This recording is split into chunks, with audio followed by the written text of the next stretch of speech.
En esta hora nos acompaña en estudio el abogado Jonathan Cisco, miembro del equipo gestor PROES, con quien hablaremos sobre los 35 años de la Constitución de la República, aportes del gobierno del FMLN. Jonathan, un placer enorme tenerte por acá. Lo cierto es que 35 años han pasado, hay una Carta Magna que se ha constituido, se ha, digamos, actualizado en algunos casos, algunos artículos. Hay otros artículos que son necesarios por el cambio de la situación socioeconómica, geopolítica, política en el país. Es necesario actualizar. No son los mismos recursos con los que contamos hace 35 años, etcétera. Es necesario hacer reformas muy importantes. ¿Cuál es la visión de ustedes sobre esto? Bueno, muchas gracias por la invitación, un gusto estar acá. Saludos a los televidentes. Muy bien. Primero vamos a hablar sobre la aprobación de la Constitución. La Constitución fue aprobada el día 15 de diciembre del 83, publicada el 16 de diciembre del 83 y entra en vigencia el 20 de diciembre del 83. Pero existieron una serie de irregularidades en el proceso de adopción y promulgación de la Constitución. Primero hay que recordar que estábamos en una época de guerra. Exacto. Es decir, hay un importante sector de la población que se había levantado en armas para luchar contra el sistema injusto, contra la dictadura militar y contra el cierre de los espacios políticos. Se da la elección del poder constituyente, se eligen diputados constituyentes, pero únicamente tenían un carácter conservador. ¿Cuál es el producto? Una constitución con carácter conservador, que tiene como objetivo preservar el poder de las élites políticas, de los grupos fácticos, de los grupos económicos, de la oligarquía, y dejar afuera toda posibilidad de cambio y transformación de la sociedad.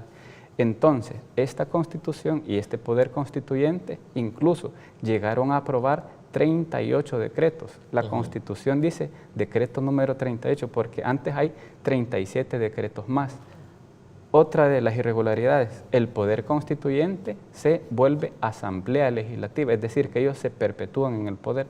Todo esto en las reglas de elaboración y cambio de la Constitución no está ni siquiera en la doctrina. Incluso doctrinariamente no es correcto esto que hicieron ellos. Ahora bien, de los acuerdos de paz entran una serie de cambios y reformas constitucionales. Se le da legitimidad democrática a la Constitución porque todo el grupo de personas que se habían levantado en armas, que no estaban de acuerdo con el sistema como estaba diseñado, modifica la Constitución. Se modifican, por ejemplo, la función de los cuerpos de seguridad, que antes eran sistemas represivos de los ciudadanos. Ahora la Fuerza Armada responde a la soberanía nacional y va a ayudar en labores de defensa únicamente de manera excepcional. La Policía Nacional Civil adquiere precisamente ese carácter de una fuerza de paz, de Policía Nacional Civil. Ya deja de existir Policía de Hacienda y los grupos de represión. Se crea, por ejemplo, la Procuraduría de Derechos Humanos, se modifica la forma de elección de los magistrados de la Corte Suprema de Justicia y funcionarios de segundo grado. Existe toda una serie de cambios y transformaciones institucionales del Estado y se propicia el proceso de democratización de la sociedad, democratización del sistema político, económico, social, creación de un tejido social, reestructuración de la sociedad. Lastimosamente no dio para más los acuerdos de paz, pero existía una fuerza progresista que tenía la convicción de cambiar y transformar la sociedad. ¿Qué es lo que sucede? Existe una necesidad de seguir modificando la realidad y esto pasa por realizar reformas constitucionales. Por ejemplo, es importante que se reconozcan derechos humanos, por ejemplo, el derecho humano al agua, que la Asamblea General de las Naciones Unidas ya reconoció desde el 20 de julio del año 2010. Nosotros no lo hemos hecho. ¿Qué es lo que sucede actualmente en la Asamblea Legislativa?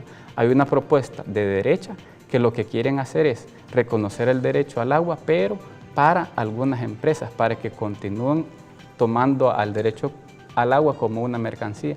Y esta otra propuesta de izquierda que ve, tal como lo establece la Asamblea General de las Naciones Unidas, el derecho humano al agua potable y al saneamiento, que debe tener un contenido esencial. Cuando hablamos del contenido esencial de un derecho fundamental, son las notas características que hacen que ese derecho humano sea suficientemente tutelado. Se le denomina un derecho con tutela reforzada. ¿Qué dicen las Naciones Unidas, por ejemplo? El agua debe responder a ciertas características. Debe ser suficiente, debe ser saludable, debe ser aceptable, físicamente asequible y accesible. Todo esto debe estar en una reforma constitucional. ¿Qué es lo que pasó, digamos, en las últimas reformas constitucionales propiciadas por las fuerzas progresistas, por las fuerzas de izquierda? El FMLN propició, por ejemplo, la reforma para garantizar por constitución que la educación secundaria sea gratuita. Se ha reconocido, por ejemplo, los pueblos originarios, otro logro de las fuerzas de izquierda, tal como todas las modificaciones que vinieron desde los acuerdos de paz.